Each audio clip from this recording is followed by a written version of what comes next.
The art of living well and the art of dying well are one. He who has peace of mind disturbs neither himself nor another. If the gods listened to the prayers of men, all humankind would quickly perish, since they constantly pray for many evils to befall one another. It is not so much our friends' help that helps us, as the confident knowledge that they will help us. I was not, I was. I am not, I care not. You don't develop courage by being happy in your relationships every day. You develop it by surviving difficult times and challenging adversity. It is folly for a man to pray to the gods for that which he has the power to obtain by himself. The wealth required by nature is limited and is easy to procure, but the wealth required by vain ideals extends to infinity.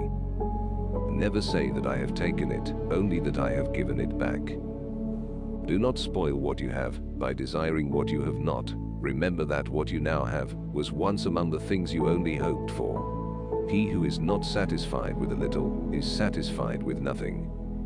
Accustom yourself to the belief that death is of no concern to us, since all good and evil lie in sensation, and sensation ends with death. Is God willing to prevent evil, but not able?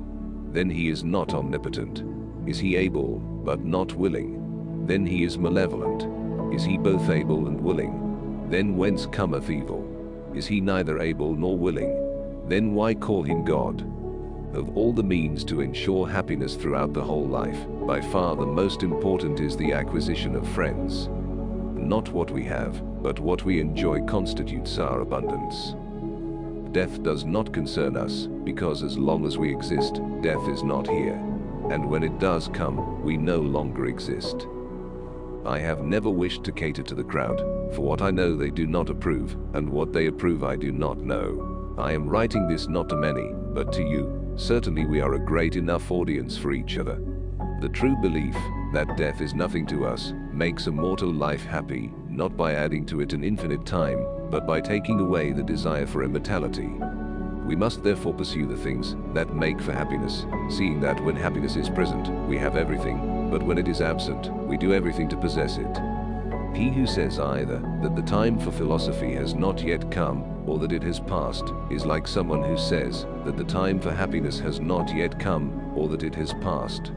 We must exercise ourselves in the things which bring happiness, since, if that be present, we have everything, and if that be absent, all our actions are directed toward attaining it.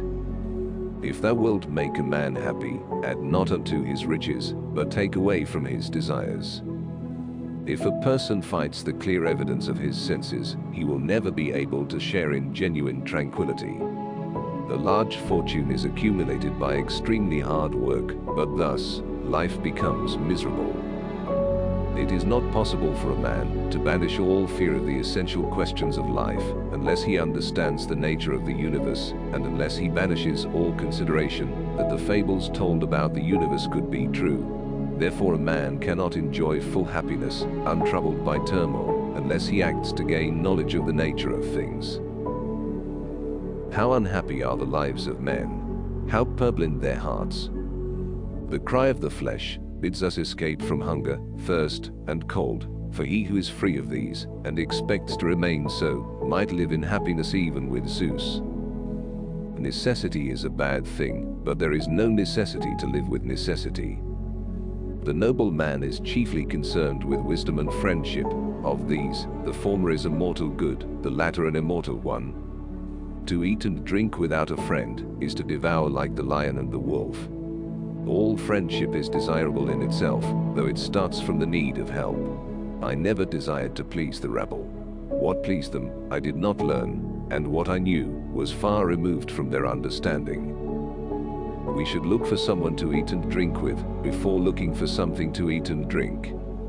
Of all the things which wisdom acquires to produce the blessedness of the complete life, for the greatest is the possession of friendship.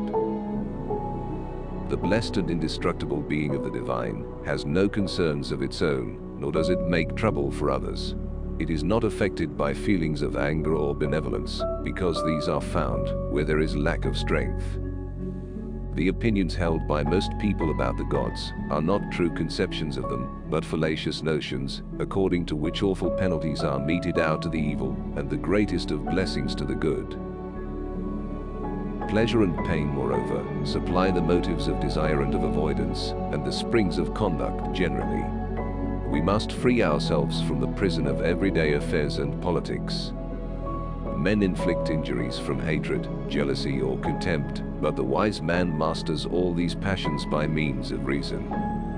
By pleasure, we mean the absence of pain in the body and of trouble in the soul. The just man is most free from disturbance, while the unjust is full of the utmost disturbance. It is impossible to live a pleasant life without living wisely and well and justly, and it is impossible to live wisely and well and justly without living pleasantly. It is not so much our friends' help that helps us, as the confident knowledge that they will help us. Moral freedom and determinism are by no means incompatible. Not what we have but what we enjoy constitutes our abundance. Against other things, it is possible to obtain security, but when it comes to death, we human beings all live in an unwalled city. When you die, your mind will be gone even faster than your body. We have all seen fires die down from lack of fuel, and lights obscured or blacked out by objects coming in front of them. Empty is the argument of the philosopher, which does not relieve any human suffering. The greater the difficulty, the more the glory in surmounting it. Misfortune seldom intrudes upon the wise man. His greatest and highest interests are directed by reason throughout the course of life. Vain is the word of that philosopher which does not heal any suffering of man. There is nothing terrible in life for the man who has truly comprehended that there is nothing terrible in not living. It is better for you to be free of fear lying upon a pallet than to have a golden couch and a rich table and be full of trouble. Fools are tormented by the memory of former evils. Wise men have the delight of renewing in grateful remembrance the blessings of the past. We have the power both to obliterate our misfortunes in an almost perpetual forgetfulness and to summon up pleasant and agreeable memories of our successes. Let no one be slow to seek wisdom when he is young, nor weary in the search of it when he has grown old. For no age is too early or too late for the health of the soul. He who least needs tomorrow will most gladly greet tomorrow